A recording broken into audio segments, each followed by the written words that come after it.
Alright, so why don't you tell us what war you were in and just maybe some of your experiences in the war? Well, I was in conflict. I enlisted in the Air Force in 1949 and was told I was going to radio operator school. It all started. This was the old-fashioned brass pounder type of radio telegrapher. And that was a Air Force base in Mississippi. Well, I went there and it was almost a year. Now, on the 20th, I remember it's correct, I think it is, it was on 25th June of 1950 that the North Koreans crashed the 30th invaded the South. So, obviously enough, most of the class were on our way to the Far East. Yeah. It was very interesting transportation that year. There was an old victory ship from World War II. Some of the old-timers will remember those things. They were cobbed together pretty fast because they figured they're going to get torpedoed anyway. Well, this one had survived. They'd taken her out of mothballs. The name was Sergeant Sylvester S. Endelar, named after a Medal of Honor winner. About 4,000 troops of all kinds. Reservists, recalled reservists, Navy people, Marines, everybody. And us Air Force. They weren't in a big hurry for the Air Force, but they were in a hurry for the 1st Cav and 24th Infantry and so on. Well, that was fine and dandy, and we were the workhorse of the communications facilities in the you could station on your knee if you wanted to, just back. And afterward, as the war ended, that method of communication becoming obsolete. One thing, it's too slow, 30 words a minute. In Morse code, it's pretty fast. 30 words a minute, anything else is horse and buggy. So, I had about 10 years in 1999, and I wanted to stay in the Air Force. I better find something else to do. So I looked around and found something to apply for, courses and so forth, and I come across this one, which said, courses, training in electronics and chemistry. That was all it said. And the requirement was that you have all science you can get asked, you can try biology, physics, chemistry, and so on.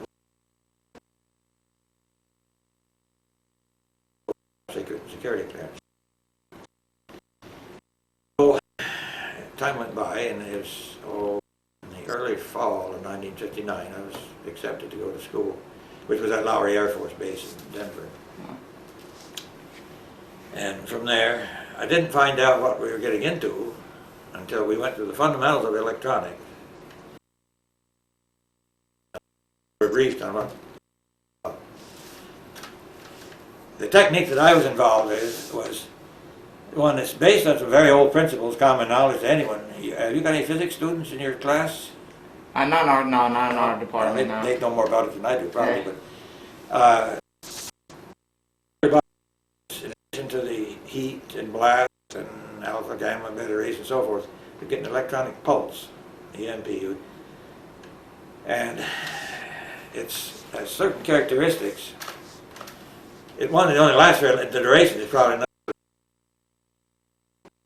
And the frequency component pulses that aren't sine waves, they're a mixture of frequency components of them. It tends to, in energy, it tends to peak around 10 kilohertz, which oddly enough is about what you get from a lightning flash too, but so it makes it harder to detect. But anyway, that pulse, as it frequencies of that range tend to like the troposphere, the troposphere has a propagation medium, and it can be detected. What it does to do that, there were other means of detecting. Now, the first, let me go back. The Air Force was first assigned the method of, in general, just a couple sentences in a letter from General Eisenhower, staff of the Army, and the Air Force part of the Army at the top. And 2 or 3 sentences, and that was it. The Air Force is given the mission of developing means of detecting and testing, because our country came out of World War II with a nuclear monopoly, at least we thought we had. Well, we weren't too sure about that, but by 1949 it was pretty obvious that we'd lost that nuclear monopoly. And, it was no longer just us in Britain, it was Russia was getting into it and everything. The first indication that there was such a thing, of course, was with the Air Weather Service, who were flying their normal track, one of their normal tracks from the North Pole towards that area of the Pacific Ocean and as well as far in the Asian continent as you can get, not get shot down. Because it's very difficult to form a forecast for the weather in the North American continent without knowing the weather over, say, Siberia, Japan, Tokyo, and so forth. Well, they had already, some time ago, installed radiation detecting equipment, and all of a sudden they started showing all this radiation. And so I figured, well, the Russians are up to something. And when it came back, the analysis of the results were done at McClellan Air Force Base in Sacramento, near Sacramento. So now it became obvious there's some testing going on someplace, and we're getting the radiation from it. Who's doing it? Well, we're pretty sure who's doing it, but you can't prove it. And in the meantime, there were several different techniques being studied. Some worked and some didn't. This was a lot experimental, you know. And one of the techniques that had been developed was the eye system, we call it. The Army was doing this to detect sudden changes in the atmospheric pressure. Believe it or not, a nuclear test will do it. The biggest one, I read this in the Guinness Book of World Records. One of those surged from the explosion went around the world 3 times before it got weak enough to be detected. That wasn't ours. That was the Guinness Book of World Records. But, so there's one, and that was pretty good at telling you something was happening, but where, you know, there's no direction to it. And all these things were all coming on more or less at the same time, you know. And the Navy was experimenting with some underground, obviously for the Navy, underwater testing. Seismic was coming along pretty good. The seismology was already widely known in science, and so it wasn't that hard for our people to just adapt their learning to this. And this is not the technique I worked with, but I know a little bit about it because I knew a lot of guys that worked with it. An underground test there's a few things that can distinguish it from a natural earthquake. One thing is, as you watch these charts on the patterns on the graphs, I can't explain it correctly, but a natural earthquake kind of builds up slowly. It's like a boom, boom, boom. Whereas a nuclear test underground goes, there's no foreplay, let's say. And it goes quick and then it fizzles out. There's more to it than that, believe me, and that's not always foolproof, but that is a pretty good hint that you've got a nuclear test and not a normal explosion. And of course, then come the tough part. Somebody's got to fly up and get into the cloud, if there is one, and bring it back to McClellan Air Force Base for analysis. And things to get a little sticky there because you're flying over places where you're probably not supposed to be. And some countries get a little fussy about their airspace being violated, and there have been cases where I don't want to talk about this very much, but there has been some problems with this, put it that way. What the technique I was involved with, was working with, is both direction and time. Now, we've got reason to believe that somebody has set off a bomb somewhere, but have no idea where, and how large it was, and so forth. We were working on a technique that, which again is widely known, radio direction finding. Not too familiar, but yeah. Directional antennas. And looking, you know, such and such degree. It's been used for years in, in monitoring enemy movements and also for aiding airplanes that are lost. So it was thought, well, maybe we can find out where this is coming from. So this was developed with directional antennas. Ours was a little bit different from the standard, what they call the Adcock H frame. It was loops at 90 degrees to each other, and one vertical sense antenna. And we were looking for a signal from some direction, but there again we had to get timing in there. So we had to satisfy 2 conditions. We had to look at a signal or find a signal that we thought came from this place here, wherever it was, and the timing, if there are three or more, all within a few microseconds of each other, that probably that was man-made and not natural. And surprisingly enough, that worked out pretty well. It took a lot of work to do. I'd say we were recording static with our antennas. The signals were displayed on cathode ray tubes, and a lot of them. How many of you guys were working on this? Pardon? How many of you guys were working on this? Well, it was a very small outfit, actually. We have some small detachments scattered all over the world. Typical detachment that I was in was just the electronic with about 26, 28 men. That was it. Now we had more in the laboratory analysis field, and we had more in the seismic, and we had, so, all told, it was still a pretty small outfit compared to the rest of them out there. I couldn't tell you exactly how many. I know more about my own technique than I do about the others. Now, and then came a problem, of course, of very accurate timing. We were looking for signals, three or more, several signals, from here, from here, from here, which we think come from the same place, but how close were they in time? And we developed an oscillator which we ran to constantly compare with WWV, the National Bureau of Standards, their time signals. And we were looking for, as we recorded the data, signals that agreed plus or minus 50 microseconds with each other. And later on, 50 microseconds became a pretty long time. And this worked out pretty well, but we had to reduce the data. The signals were on the film when there was an alert, and the alert usually came from the I system of the Army that there was a big change in atmospheric pressure, but nobody knew where and when, and etc. So it was our job to find out where and when. We had been constantly, we were never off the air with our recording device. We had two channels, one on the air, one down for maintenance. And Lord save if you ever had two down for maintenance. Because on the other end of the line, this is one thing that makes it very interesting with the hierarchy in the military. I don't know if you're familiar with it, but normally a detachment is the lowest form of organization there is in the military.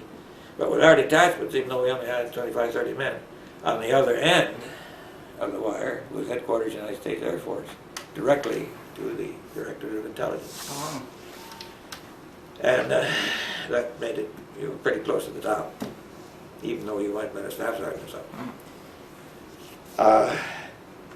So we got, we watched this film that was developed, and we were recording the time signals and all these signals coming in, they showed up as strobes, I guess. And very cumbersome. It might take us an hour to analyze a minute's worth of film or something, very cumbersome. But there again, it's hard to believe, but it worked. But what made it nice is we came up with an analog to digital converter. The TV people are talking about it here now. Pretty old stuff, actually, AD conversion. And that made it nice because the direction and the amplitude, so many 8 dB above 1 millivolt, that was our threshold in the string. And it converted it electronically. Have you ever heard of, are you familiar with any kind of computer language? Not so much. Well, you could be the world's leading authority and you probably never heard of this one, binary coded decimal. No. That's another one that's probably back with a horse and buggy, but anyway, this is the data came out with, and we had a converter, which we kind of come together ourselves to convert the signals coming out of the machine to binary coded decimal, and put that on teletype tape. It looked like holes on a teletype tape. That went into the headquarters of the United States Air Force from different places. By this time, I was stationed in Turkey. We had in Japan, we had in Pakistan. I don't think that's still. You were in Turkey? Yeah. Is that all? Pardon? You were in Turkey? Yeah. Oh, okay. And Iceland, that was great. That was the northeastern tip of Iceland. It looked like the end of the world. I can see where people used to believe if they went further they'd fall off. The beauty, I'm digressing now, but the beauty of that one was almost a straight overwater shot to Nova Zembla, the Soviet Union, which was one of the Soviet Union's major test sites. You stick your finger in the air and pick up a signal of some sort. So, and Hewlett Packard, in the meantime, was working, their R&D people were working with us, developed a cesium beam timing tube. The Wow. cesium beam, which is the same standard that the Bureau of Standards uses, equal in accuracy to National Bureau of Standards time. And this is the second in 50 million years or something, you know, it's impossibly accurate. And the beauty of that was that although the cesium beam tube itself, nothing you could do, it was a sealed unit, nothing. But the calibration procedures that went with it, periodic, were ones that any experienced electronic technician could do with ordinary test equipment. I say ordinary test equipment, we have pretty nice stuff there, but any experienced man could do it. And that got it. That was stuffed into headquarters, which then was in Alexandria, Virginia.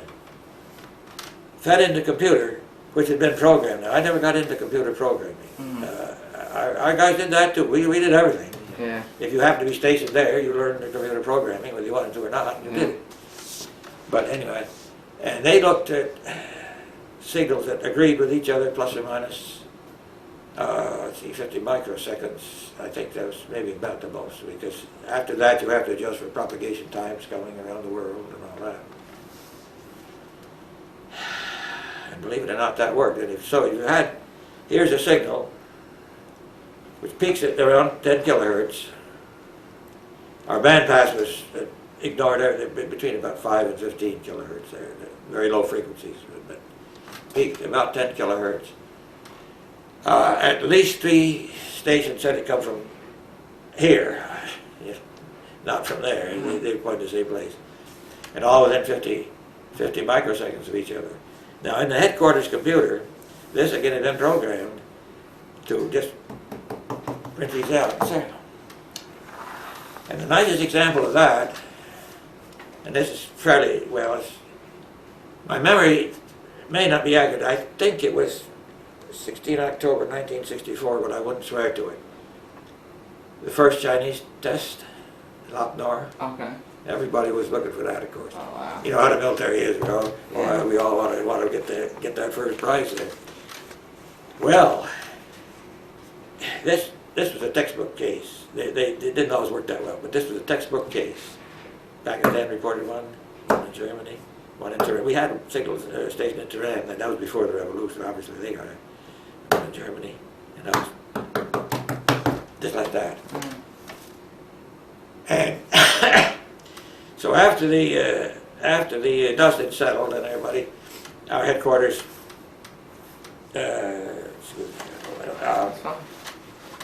calculate backwards.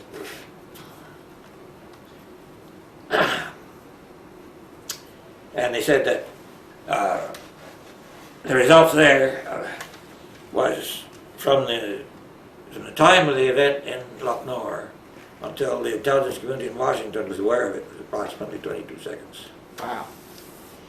And this was in 1964. Imagine it now. It still amazes me what we did with the stuff that was so, I mean, I think today it's like the guy that bought buggy whips, you know? Yeah. But it worked pretty well. One frustrating part of that was, you're probably too young to remember when the bombing here at the Air Force Base. Your folks would remember it, but Yeah. they were always winning things, you know. The whole page, and they'd go out and win the bombing first prize and everything else. We did this, and were awarded a medal. Well, we were awarded the same medal, the Air Force's Outstanding Unit Award. And we could wear the ribbon, but we couldn't brag about it. So it's only now that we're free to talk about this stuff. Now this, by 1960, what we would do, it was a closed circle. Once you got in it, you never, well, if you screwed up, you got out of it. But other than that, you were in it. And I would go alternate between Lowry, where the school was. The training was Lowry, and back overseas. Lowry, back overseas, back and forth. Okay. Which was great, because I loved Denver. I don't care if I had to sweep sidewalks. I like Denver anyway. And then in 1969, I had my 20 years in, and I said, that's enough. Wow. Great career, but it's time to retire and draw my 20 years is a while. I used to think it was a while, but now looking back, Wow. it's been, well, I'm 77 years old now. It's 1969, I retired from the Air Force. Wow. And for a long time, we weren't even supposed to talk to our wives about all they'd done. In the meantime, there's lots of others other techniques that are working. I'm not picking all the credit to us or that's one system, but we had a lot of it, but everybody else had their share too. See? It was one of these, you hang together, you hang separately, especially if you're on at your receiving station. If you're on the air and your equipment goes down, let's say, and you can't get it on to the other one, you've interfered. You've hurt the other guys. See, every station that goes out is making it less and less likely that you'll get what you want to get, because you've got a ding, ding, ding, ding. Yep. Data from one station is useless. But data from, well, you should have at least 3. And we had them all over the world. So, today I am on the television talking about the AD conversion. In fact, when the guys come by, they're doing some work on our TV, I think at the box, and I mentioned something about analog to digital conversion. I don't think he knew what I was talking about. I taught it. Yeah. Anyway, that's about it. Bear in mind, since 1969, I haven't been in the Air Force. And, I did the last few years of base with you. I worked at the base as a civilian. I never got stationed at Plattsburgh Air Force Base, which was great with me because I wanted to get out and see the world, you know. Yeah. I already seen Plattsburgh. So. Yeah. So, what are your most memorable experiences in the countries you visited? Can you share? Well, yes, I'm thinking now a very simple one. One personal example in Turkey. Okay. Now we're having we're having all kinds of problems with Muslim countries, and it's possible not to have problems. Now, at our detachment in Turkey, we were not stationed in what they used to call the golden ghettos. The military would get it all in one base, and we had everything. We had running hot water, and this and that and the other thing, and all the people around us. We were just mixed in with the Turks. We lived in a Turkish village, and they had a lot of 2- and 3-story apartment houses. And on one floor you might have a Turkish family, the next floor you might have us, and so on and so on and so on. Oh. But it's kind of stuck in my mind as an example of how I wish things could be. We couldn't take our families over there with us. The concurrent travel, they called it. What we had to do was go over there first and then find housing and send for them. Oh.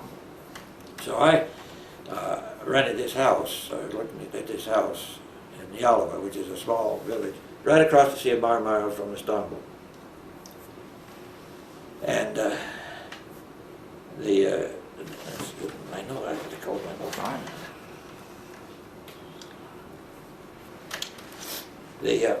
I was renting.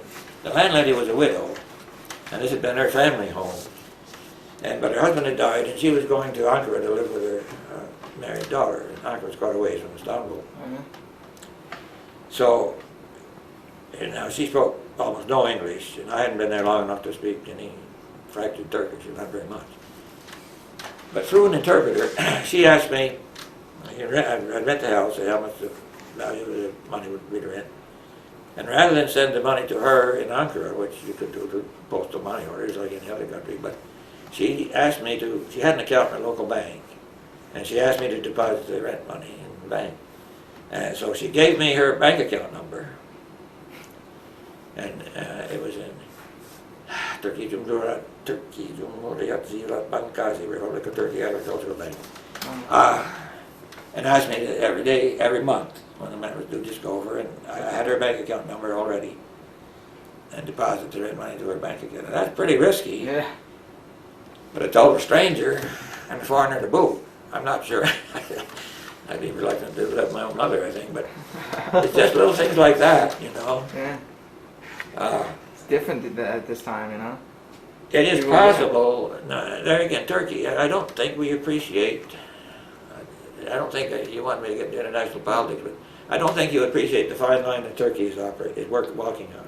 They're almost 99+% Muslim, yet the base I was at is closed, but they still have some. And they're letting us use our aircraft to go and bomb their fellow Muslims, you know.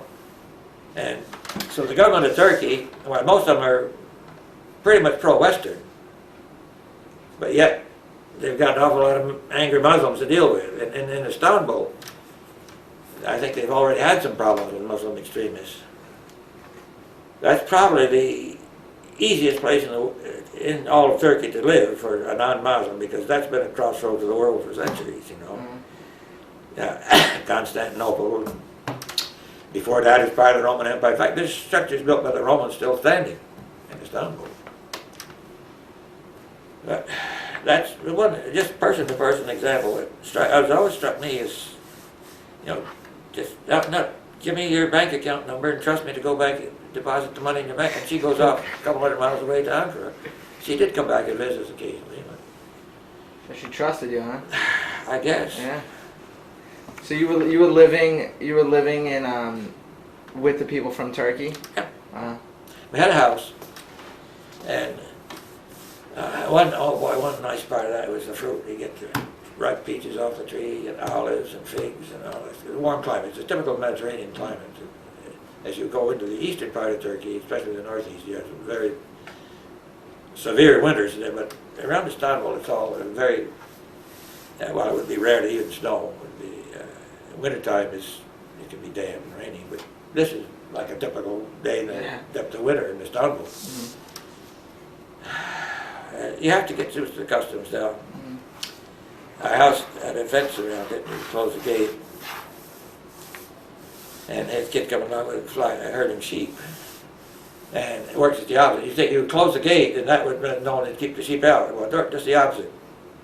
Kid would come in with his sheep, put them in our backyard, go out and close the gate and go off the tea house. Well, that's just a custom in the Middle East. Wherever there's some grass, the same thing in the morning sometimes. You'd go out on your way to work, and there'd be a donkey or an ox or something pastured in your backyard. Farmer would come in with his produce to sell in the bazaar. You know, some of his tomatoes and all kinds of beautiful fruit that they grow, fruits and vegetables, because you got that warm climate year-round. It took a little, now, my wife grew up in Brooklyn, so that was a kind of new thing to her, to go out in the backyard to get some sheep. I grew up on a farm, that was no big deal to me. But you get used to that. Yeah. And another thing that you get used to, you've heard of the Ramazan religious holidays that they have? No, it's that. Well, 30 days, and the 30 days period, our first month there, it happened to be in January, right after New Year's. For 30 days, the strict Muslims, well, there were no pleasures of the flesh. No eating, drinking, okay. smoking, sex, anything. Yeah. None of the pleasures of the flesh, from sunrise to sunset. Wow. And there again, it's an old Middle Eastern custom. You read the Bible of the story of Jesus going in the wilderness. That was nothing ordinary. Young men of that age, they still do it. To go off in the desert, maybe not for 30 days, but anyway, it's a whole idea of it. I guess it strengthens your character or something. Because anyway, there are no pleasures of the flesh at all, from sunrise to sunset. And normally, of course, you have 5 prayers a day: sunrise, mid-morning, noon, mid-afternoon, sunset. Well, we'd only been there on the Yenny Demasokak, New Mouse Street. Well, not very long. I think less than a week, actually. One morning, it was still dark. There's this guy going up the street, boom, boom, boom, on a bass drum. Well, I asked one of the neighbors after daytime, and he said, "Well, that's their community alarm clock. The last chance to get something to eat before the sun rises." And that's a holiday that's observed all over the world, of course. You said you were in Turkey, right? And you said you were in Iceland, right? What was that like? If you look at a map of Iceland, you see an extreme northeastern tip, a little finger line sticking out. That's the Langanes Peninsula. We were right on the end of that. They're very thinly populated. The only way in is by air. And there again, the Wright brothers would be familiar how they fly now. The pilot comes in with the seat of his pants. He flies around till he finds a hole in the cloud and drops it. Because there's no aids to navigation or anything. Yeah. There are very few people in that part of Iceland. I think the total population of Iceland is about 160,000, and most of them are in Reykjavik in the city. Wow. It's small. But Wow. the climate is not what you would expect. Where I was about 6 miles in the Arctic Circle, yet it doesn't get as cold as it does here because the Gulf Stream Yeah. comes up there and terminates right there. But because you have this warm body of water, and then you're not very far from the Arctic Sea, you have drastic differences in air pressure and air temperature too, see? And when you got big differences in air pressure, you got winds. 100 miles an hour wind is nothing. I found that it's a weird feeling to be right out in the open and can't breathe. And how long are you there for? A year. A year? I didn't have my family there, Oh, obviously. okay.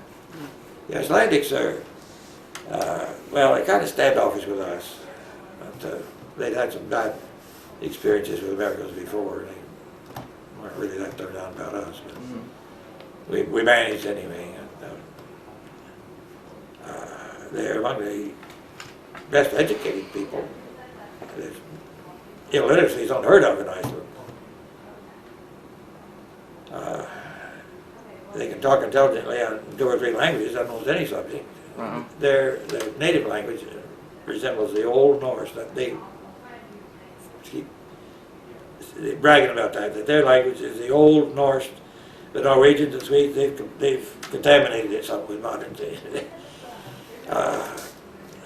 They're kind of arrogant, really. Wow.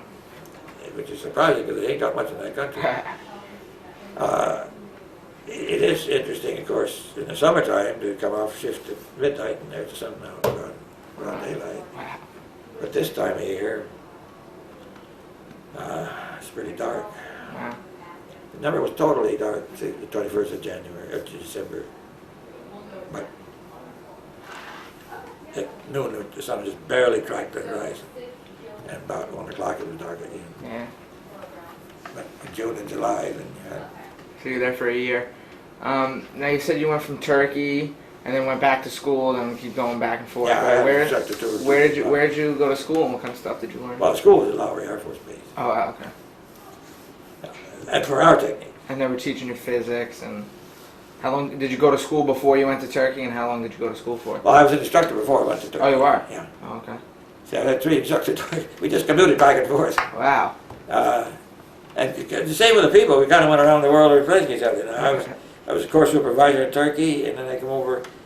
Course supervisor at Lowry, and I came over to Turkey, and the chief operator there, I replaced him. He went back to Lowry and replaced me. And then when I went back to Lowry that time, I sat down at my desk, opened up those papers I still signed from the last time I was there. He never thrown them away. He was one of these guys who never throws them away. Would you swap like every 5 years or so? Oh, or like- year tour. Oh, every year. The remote tours were a year. Oh. Now, the company tours, I was, well, with the family, about 2.5 to 3 years. It depends on how things go, but the standard company tour almost anywhere overseas. When I was in anyway, I don't know what it is now, I think it was 3 years later. So when you were in Turkey, you had your family come to Turkey? Yeah. And then you went back, they'd come back with you? Oh, yeah, yeah. Okay. That's it.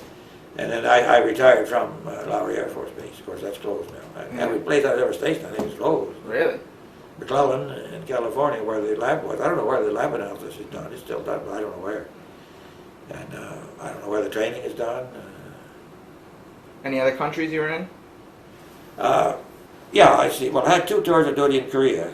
Oh, wow. Now, the second one was after the war. What was that like? Korea? Well, the first tour was the country. Bear in mind, this country, South Korea, had been fought over, Lord knows how many times. I mean, we had troops way up on the Yellow River at one time. Then the Chinese entered the war, and they came back, and of course that's back across the perilous far south is Daegu, and they finally stopped them there, and back again. So cities like Seoul had been fought over 2 or 3 times. Every time it was shot over, of course, it was shelled and bombed. Seoul looked like Nagasaki after the atomic bomb. It was Destroyed. the whole country was. It was like Iraq only without the oil. Oh. Well, I have. And then the second tour. This was 1950, and then back then the Air Force. It's much better than the guys that get to go into Iraq. Serving one tour of duty there in what they consider the combat zone, we can request another tour of duty elsewhere in the Far East. Pretty plum. Japan was pretty nice duty. I wasn't married then. And You can imagine what a young single man in Japan, not being married. So I had a ball there. Wow. But then the second tour was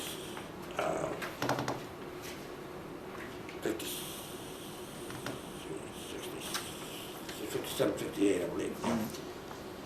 And at that time, militarily, South Korea had come a long ways. The country, the commercial, in fact, they weren't making automobiles there, they weren't making Hyundais or any of those. They hadn't got that far yet, but they were starting to pick up. And our mission then, at least in the Air Force, I was still in the radio operation end of it, was to work with the Korean Air Force, to work ourselves out of a job, in other words, to train them so they'd take over and run it themselves, which they did, of course. And now you know what South Korea is doing now. What are they, the sixth largest economy there? Are they? Yeah, something like that. Well, they're selling Hyundais in Plattsburgh now. Nobody else can sell cars. I would say that's a miracle, but you know, what have we still got? We got thousands of troops still in South Korea. Now we talk about Iraq, the arguments back and forth. In 1953, there was an uneasy truce signed in Korea. And that's all it's ever been, really. Never been a peace treaty or anything. And we still got troops there more than 50 years later. Now, are we going to have troops in Iraq 50 years? We practically made Korea a colony of the United States. Now, you've got to give the Korean people themselves a lot of credit for it, too. But with the system, they accomplished miracles with their country. They really took what was a country so bad. The money was worthless. I'm talking about the first time I was there. If you went to town and buy anything, medium of exchange was cigarettes. How many packs of cigarettes you were? You want the money, they would pay a pack of cigarettes. It was like Iraq without oil. There was no oil. But what they've done with the economic assistance that we gave them, they can be tough. Their army is that way, you know. It's the oldest. We were that way in the Civil War, sort of, you know. And that in the days, if you could whip any man in the outfit, you got to be first sergeant. And if you were also reading Wright, that made you officer material. Yeah. We passed that a long time ago. It was a little before my time, but the Koreans are pretty tough. Wow. I don't know what else to say about it. It's been, I haven't been to Korea since 1958. And they've accomplished an awful lot since then, of course. With the Air Force and the Army. Wow, interesting. Now we're just going to switch the tape real quick. What was accomplished wasn't done overnight, believe me, it took a long time.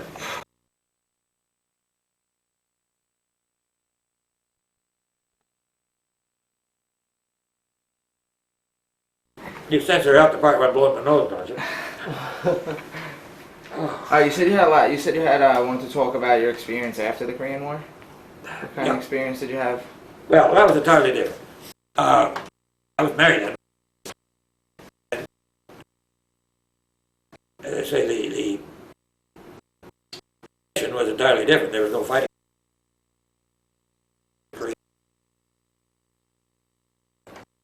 To train and do ourselves. What? I remember this is before I got into this. We had the weather communication. The outfit I was in, back then there was two commands in the Air Force. There was ATS, which was Airways and Air Communication Service, and the Air. I'm dealing with weather now. The Air Weather Service had no communication facility of its own. So our mission was to supply the communications facilities for the Air Weather Service. And a big part of that was monitoring the Russian and Chinese broadcast stations, because it's next thing to impossible to make a forecast for the Korean Peninsula and Japan without knowing the weather over Siberia and the Chinese mainland and so forth. And that's today, or back then even, nobody even tried to keep anything secret about weather data. It was transmitted in a code, 5 numbers to a group, 5 numbers to a group, bap, bap, bap, bap, bap, bap, bap, bap. And every weatherman in the world knows how to use it, you know. One number means altitude, one number means the wind speed, one number means the wind direction, and so forth. And so a big part of our job was to collect all this weather, because we had to supply the communications for the Air Weather Service. It didn't do any good to know the weather where you were at. And a big part of that was to monitor the radio stations in China that were broadcasting. And this is automatic sending. Much like a telltale. There's a system where with Morse code, something like a telltale, you punch a tape. Yeah. It's perfect code. That's kind of fast. Wow. And so we have to copy that and then bring it down to the weather station, and then he draws out his maps. You've probably seen the maps with the lines going. Oh yeah, yeah. Yeah. Well, that's what it is. You have all the millibars and the points of equal barometric pressures. The primitive way of doing it, I suppose, I know it's all done much more. You make the dots on a map of every point, all the points in, say, this certain section of Siberia that has the equal air pressure. Then you connect the dots. And that's where you get this pattern like this. Wow.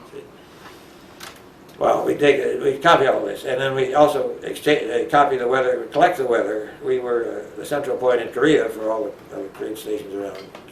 Transmit their weather to us. We would encode it and send it on off. But it's a code for convenience, not for. And what'd you need the weather for? Well, there again, we needed the weather over the Asian over the mainland. It's virtually impossible. The normal progression of upper atmosphere is west to east, right? Yeah. I assume because of the Earth's rotation. I don't know what. So it's next thing to impossible to make a forecast for your base in Korea, let's say, unless you know the weather over in Siberia here, in this part of China, and all that. See? Because that's coming to you. Mm-hmm. It's like here in this country. The guys that are making the forecast for Plattsburgh, they want to know what the weather's like in New Mexico, because that's the normal. Mm-hmm. Now sometimes things change, and you get the nor'easter, as they call it up here, where it's the opposite of what it usually is. You know, it comes from east to west. And the same way, I could tell you a lot more about weather patterns in Japan and Korea than I could here, because I never worked with the weather here.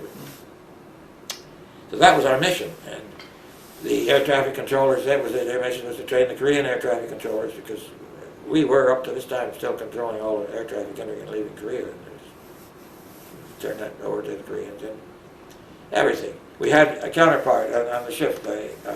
My counterpart was Tech Sergeant Lee Wan-do, I remember him. He was a live one, believe me.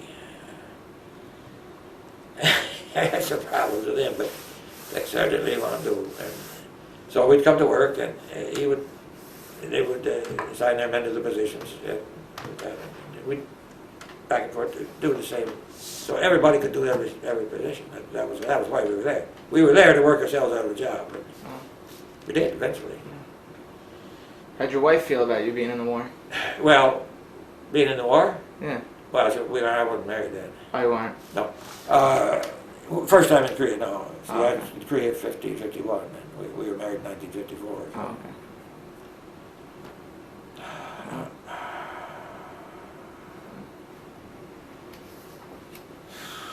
I met her. I met her when I was stationed in Italy. She grew up in Brooklyn.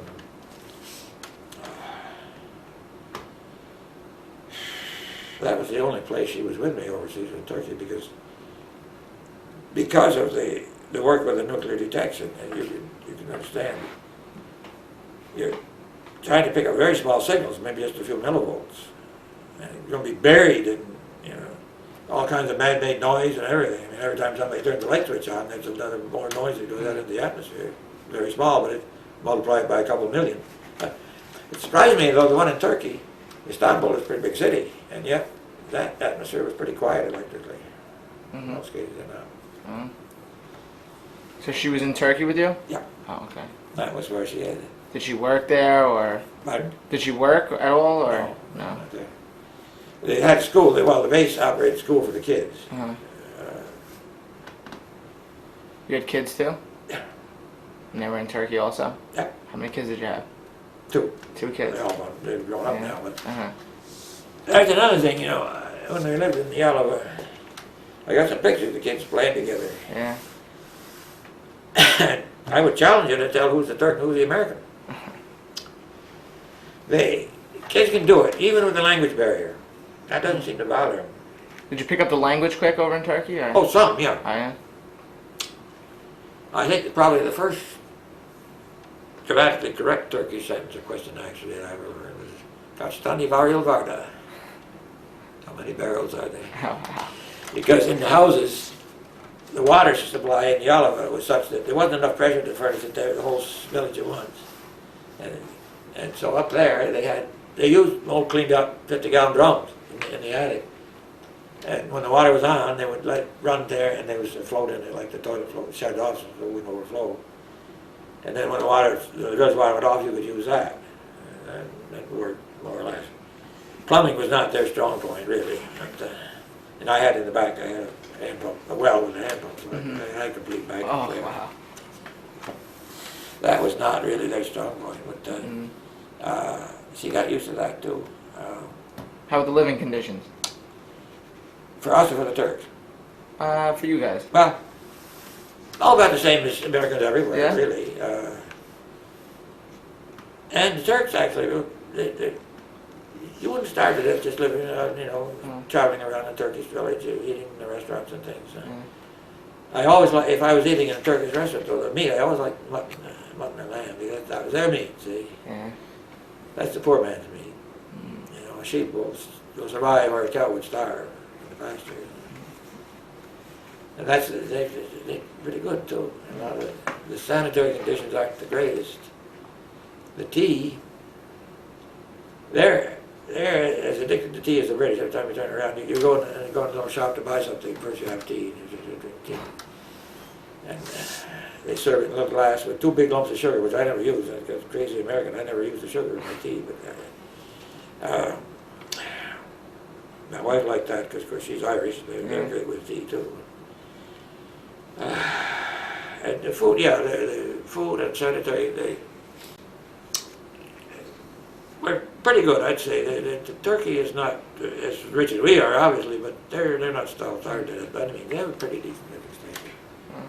And pretty decent medical care for their people, too. So what was your main reason for enlisting into... In the beginning, Yeah. I wanted you to get out and see the world. Yeah. Yeah. Wow. And I couldn't afford to travel and pay for it out of my pocket, so I figured that's the way I go in. In fact, ever since I was a teenager, that's about what I wanted to do, was join the Air Force. I know I couldn't qualify for pilot training because of my eyesight. I've worn glasses since I was 10 years old. I'm nearsighted, but plenty of other things you can do. My father was in the Army in World War I, and he wasn't too turned on about me going in any branch of service. Well, he was drafted, he went voluntarily, but I said, well, it's a lot different from 1918. No, it'd never be that. But he, once I got a little rank, he accepted it anyway. Now, you said that he was drafted? My father? Yeah. Yeah, in World War I, no. Okay, so, and he wasn't too happy about you joining the services? Not at all. Did that have to do with him being drafted, or was it... Just after he got in the Army. Well, if you'd known my father, you wouldn't have to ask that question. My dad was one of these guys that he's not very tactful, for one thing. If he thought you were full of shit, he'd tell you so right now. Yeah. I shouldn't use that language, should I? That's fine. No, that's fine. You don't have talking accept to him us. anymore. Mhm. But and he didn't like to be somebody else's worker. He liked to be the boss himself. And that's what he did later on. He drove a truck for a little, but then he was taken sick. And after he recovered from that, he bought a farm, back to farming. He'd rather be on the farm and working 15 hours a day for next to nothing than he was not the type, he's not an organization man, let's put it that way. But the only thing he liked about the Army in World War I was the horses. He was in field artillery and had horses pulling the big guns. But he was not at all turned down about joining the Army. Bear in mind, he was in 1918, and I tried to tell him it's a lot different. He didn't know it'll never be that much different. Mm-hmm. So did you ever see any live combat at all? No, not really. Korea, well, I did. You never knew. Korea was starting to go in the direction that Vietnam went, and even more so now in Iraq. The front lines line would be the one out there to open the door. they get blown up. Well, it was starting to go that way in Korea, not much, but a little bit. So, and if we were on a regular base, if we left the base and went around, our orders were that we wouldn't be wanted out off the base unless we were armed. And they didn't seem to care what we were armed with, as long as we were armed with something. And, the closest I ever got was when the Chinese came in. I was staying in Kimpo then, and we were ordered to retreat, which we did, and we barely made it out there by air. You could hear the big guns shooting and all that. That's close enough for me. Scary. I could never understand why. I remember one time shutting down foxholes, went down their attack. Our bases in the south were rarely under attack. As everywhere else, the same thing. The Army and the Marine Corps bear the brunt of the attack. Let's face it. Now in Iraq, I don't know what they say. The front line could be your backyard. Vietnam was a little bit more that way, and now Iraq is. But we got out. We got aboard the old 6251 Air Force C-47. And the runway was PCP, perforated steel planking. You heard that? No. And every time I used to end up as an operator. Remember the pilot's instructions to take off said, he says, I get to the end of the runway, I pull up my wheels and pray. And, years later I went, that was in 1950, and then years later when I went back to Korea, 6251 still there. That was the tail number of the aircraft. C-47. They last forever. The last one was built, I think, in 1944. But no, I was not actually fighting that much in it. It's close enough. It suited me. We kind of pushed it to the Marine because there was a 1st Marine Air Wing unit that was also stationed in Kimpo, and they were ordered to retreat. But they got out before we did. And we kind of, you know, the Marines, they're tough and hard, and Air Forces, you know, like their country club. But, of course, they had to save their airplanes. Yeah, you probably know, I mean, you're much too young. The Black Sheep Squadron, and the old television show of Baba Black Sheep, who was it? Well, anyway, that squadron was where we went down into the south of Korea, down south of Busan, and we were assigned there for comm support for the Marines, First Marine Army. And one squadron, I think they're still in the Far East, as far as I know, the VMF 214. You ask an ex-Marine, he'll tell you all about it. VMF 214, the Black Sheep Squadron. Yeah. And that show is probably still on sometime on late night cable because, you know, they're showing God knows how many reruns of I Love Lucy. Was your dad ever in the military at all? No, grandfather. They would, if they were in the Marine Corps during World War II or the Korean War, they know all there is to know about the Black Sheep Squadron. What surprised me when the Marines was the first meal there. There was one in the chow hall, and there was turkey and roast beef. Just, I mean, you know, because the first 6 months or so in Korea, we learned how to see ration can. So did you have any friends or family serve in the military as well, other than your father? You mean in this war or previous one? Well, any. Well, right now, well, he's retired and have well, I say a nephew, I'm not older than married his aunt, but he's retired from the Navy. I have another nephew, there again, my wife's sisters. I was the only child, I don't have any, you know, I have no brothers and sisters, I don't have blood, but I sort of appoint myself as he calls me Uncle Charlie, because I was uncle because I married his aunt. But anyway, he's just been selected for a master sergeant, but he's in Vietnam on about his 3rd tour. Danny's my wife's sister's son. He's pushing his luck. He got into one of these outfits. He picked up a lot of commendations, I know that. We're working with some of these older airplanes. You know, they're not all shiny new jets. A lot of these airplanes are older than the people that are flying them. Some of the tankers they had out here were those C-135s. And that's the kind of outfit he's got into. He said he's picked up quite a lot of commendation. I made master sergeant. Young, he's a lot quicker. well, if I had gotten it, he got rank me now if I went back to service. And I had another nephew, and you would like to talk to him, I think. I think it would be a vintage program, but he's retired from the Navy now, but one of his tours was of duty was in the Christchurch, New Zealand, and that was the Navy unit down there, which is assigned to support the people at the South Pole, the research scientists and everything. So he was in that crew where they flew down on the ice at the South Pole and got out as quick as they could, of course, but that was their mission, was to support the, and so he's had some fascinating experiences. Wow. But he's retired from the Navy now, he's going to school, North Carolina. How was it adjusting to the lifestyle, coming back from Turkey, back to the States, and then back to Turkey? No, I don't think that was difficult.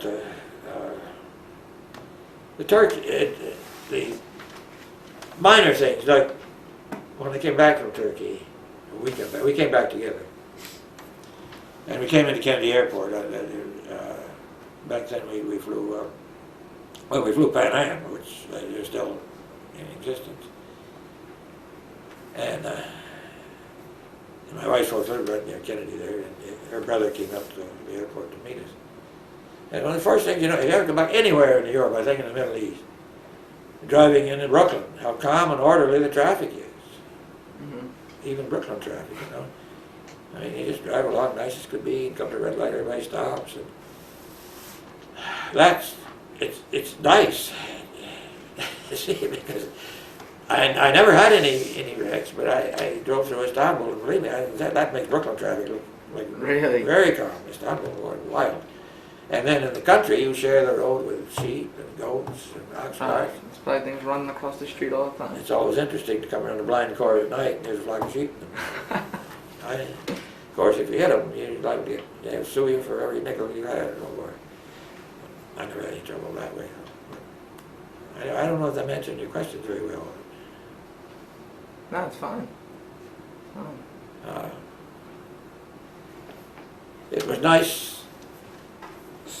I don't think well, if you ask my wife, I think one thing she'd say that she missed a lot was the fruit. I mean, where you could go and get a fresh peach right off the tree, which you can't do here.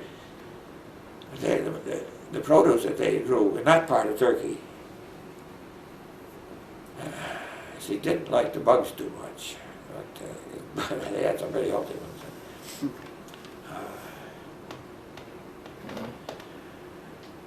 The television, she missed the television. The Turks have television now, of course you have to learn the language of it, but they didn't have it then.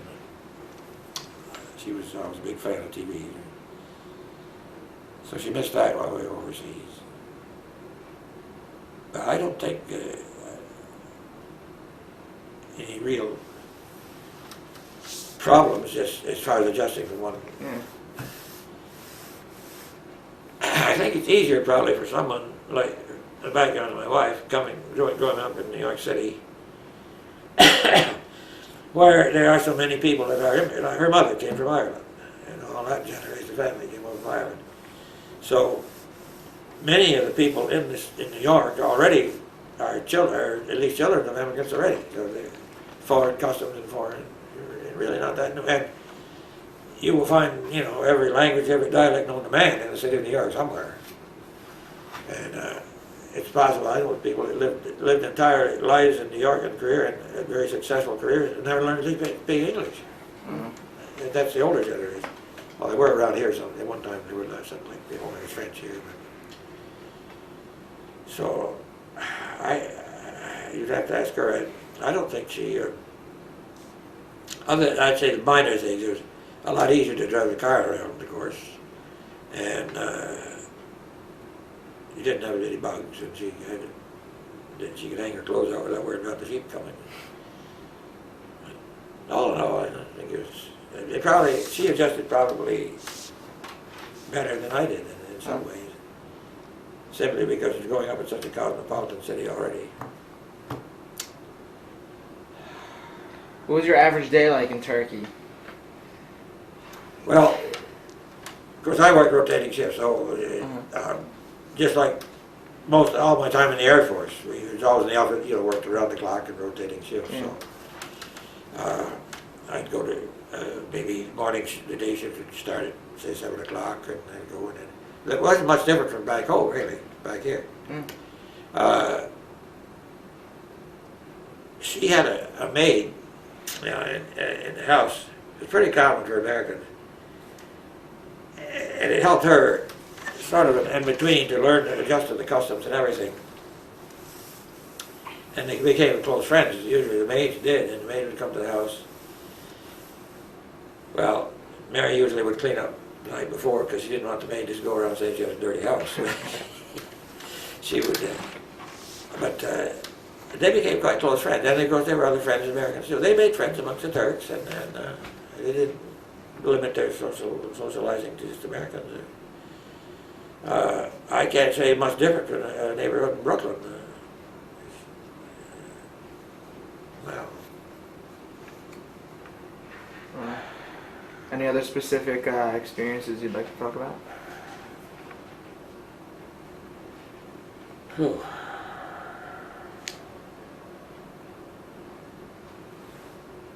Probably have had a lot of them, but one thing I noticed in Denver is, have you ever traveled around very much? I mean, mostly on the East Coast. I've been to Denver before. Have you been in Denver? Yeah, I've been to Boulder. We lived, last time we lived there in South Glencoe Street. It looked like, Englewood looked like a suburb, but it still was in the city limits of Denver. First time I was in Denver, it was almost like I felt at home there. Yeah. Did you get that feeling? Yeah. I could find my way around, never got right. I felt right at home there. I think part of it is I had so many New York accents. Half the population of Denver is transplanted New Yorkers. Of that, the older generation anyway. It's true. I'd have New York plates in my car and I'd go, where from you? I ran into one guy that, an old gentleman who worked up here in Dunamora. He's an electrician. And when he retired, he came out to Denver to retire. Mm-hmm. I felt that same way in New Orleans. You'd go back to Denver? Since that happened, no, I haven't been I there. don't know. I felt a little bit homesick for Denver. I felt, in a way, I felt more at home there than I did back here. We came back, we had family obligations back east. Mm-hmm. Nobody told us we had to come back, but we felt we did. So where'd you go after everything was over? Where'd you go from Denver? Back to New York? We came back here. Mm. Yeah. And how long ago was that? 1969. 1969. I retired in New York. Oh, okay. We haven't traveled an awful lot. It took a little while to get that out of my system, though. You can see where every couple of 3 years I'm going someplace. And then I come back after I was retired, a couple of years I started getting a little bit itchy feet. And I had a job that was perfect. I was working for a Canadian firm, but they had a branch down here. And I was going as a service rep. The products were sold with an unconditional warranty, I think, for a year. So if the customers had problems with it, it was my job to go out and try and make them happy anyway. Mm-hmm. But that was perfect because then I was on the road. I'd go out and I ran into all different kinds of businesses too. It was the firm made equipment for warehouses, all commercial stuff, for loading docks and doors and all this kind of thing. W.B. McGuire, I don't know if your folks might have heard of it, but they're not here anymore. They moved away. So I had that. That was really ideal because I'm on the road and pretty good money too. And besides that, I used my own judgment. And when I go out on the road, it come to a problem that somebody's having. I pretty much had my own judgment what to do about it, and not do so much to bankrupt the company. No, I couldn't. Couldn't give them the store, but and I report directly to the president. Whereas in the factory, of course, you're just working. It was production work, but all our stuff was custom made, which I liked. I like production work like that. I don't think I could work, say, putting automobiles with have the same nuts every. But these products were custom made, each was made to order. But then, of course, you have others, and you pretty much do what you're told. Whereas when I go out on a service call, I'm pretty much on my own.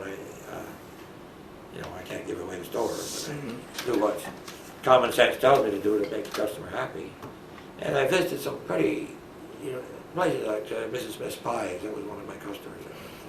Pottstown, Pennsylvania, and the Mullers, the macaroni place, in Jersey City. And I met at one place, Allied Kid Company in Wilmington, Delaware.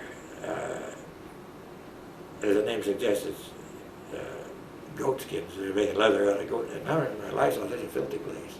I mean, you walk through it, the hides that come in here, filthy. You just walk through and you go out and you see it. The next place was a company that makes artificial flavors and odors for things, just stuff to put in products to make them smell good. Yeah. Like soap companies that make detergent by itself doesn't smell good. You put this in and make it smell good. And then there, everybody wore white. You'd think it was in the hospital. Everybody go around on some floors working white. And I went to an extreme to another. But I had a lot of experience in different businesses, where I learned and was exposed to, because in a sense, I'd never been a civilian. I went in the Air Force right out of school. I graduated from high school. Next week, I joined the Air Force, and I was on my way. I really had never. I grew up of course, I didn't work a lot on the farm, but I'd never really been a civilian. So that was good. That taught me how to be a civilian. Like 20 years after. So what were you, 18, 19? When I joined the Air Force, I was 18. Yeah. How was it going through the boot camp training in the Air Force? And Well, it was hot for one thing. It's like an Air Force base, San Antonio. I got there right after the 4th of July, and San Antonio, I think it was 104 or something. I don't think I ever got any cooler. wow, It was 13 weeks. unbearable. You be out in the field marching and on maneuvers. You come in at the end of the day, your back of your fatigues would be white.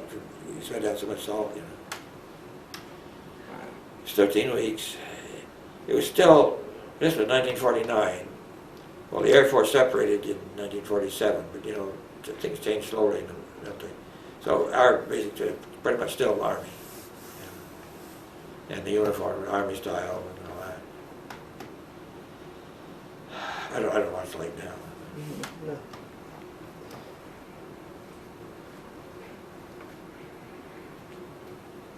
All right, Charles. You have anything else you'd like to say? I can't think of much.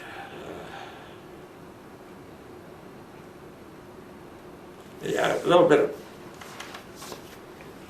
what in the past would probably could never been done. I remember you read in the newspaper not long ago. There was a little bit of just a little clip in there about. It said somebody's it identified our Air Force as picking up some radiation over North Korea. Well, right off quick, I knew that was my outfit. Years ago, of course, you'd never admit it was. But now, this has been cut back a lot.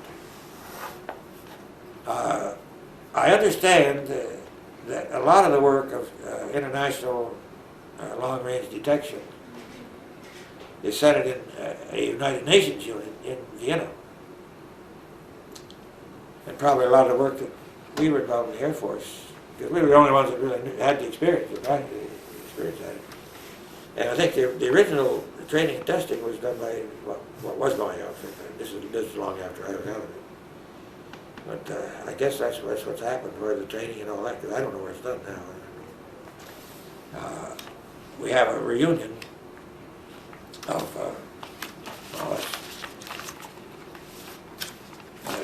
that one you got. Yeah. It talks about reunions there. Wow. And you said it was a 50-year reunion you had for one. More than that now, yeah. See, originally when I was in the headquarters was in Alexandria, Virginia, in 2525 Telegraph Road, Alexandria. Now it's at Patrick Air Force Base in Florida. And many of the bases are closed. Lowry's closed. McClellan's closed. Quantico's still there, right? Quantico? Yep. Oh yeah, well that's almost entirely Marine Corps, I don't think we ever had anything to do with Quantico. Navy and Marine Corps.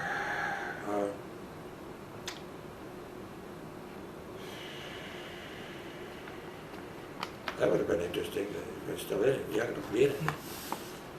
So I don't know. Working for the United Nations. Technically, we were serving for the United Nations in the Yeah. Korean conflict. I got the ribbon there, the blue Yeah. and white, alternating blue and white stripes. We weren't serving. We weren't at war with anybody. We're still not at war with anybody, technically, I guess. Congress hasn't declared a war in Iraq, have they? I don't believe so. Tomorrow, there's a spot in our history. Yeah. 7 December 1941, What's that? Pearl Harbor. Oh, that's right. Oh. Most people my age will never forget what we were doing that day. I was only 10 years old. Yeah. 1941. You remember? Oh yes. Wow. Never forget. Where were you when it happened? Well, we were out on the farm, just a little farm outside of Keysville.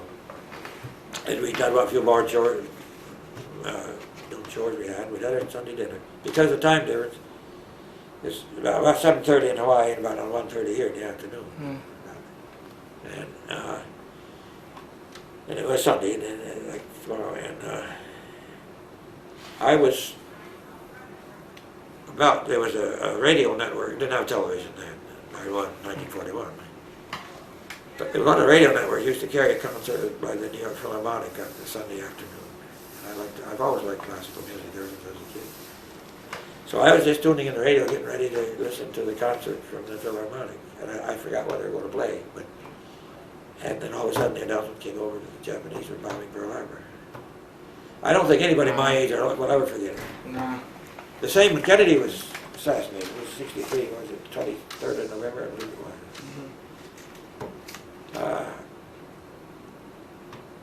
Never forget it. No, I don't think so, because there again, because of the time difference, it was about noontime in Denver. And this was about, what Texas, Denver's on mountain time, and Texas on central time. Hour difference. But I was teaching a class of Canadian Air Force people, and we used to get quite a few foreign students here. They worked with us in our networks. And we just stayed ready to go to lunch, because it was just about 12:30 mountain time. And all of a sudden on the PA system, as we were going out the door to go to lunch, they came the word that Kennedy had been attacked. So those two dates, most people my age won't forget. Never. I'm curious, tomorrow I go to church, well, maybe I will, maybe I won't, but I'm just wondering how many people are going to, and it's on a Sunday too. Yeah. My world then, and my world now, for everybody, my generation, things changed in ways that we're still dealing with and not very well sometimes, you know. The world before Pearl Harbor and after for people of my age.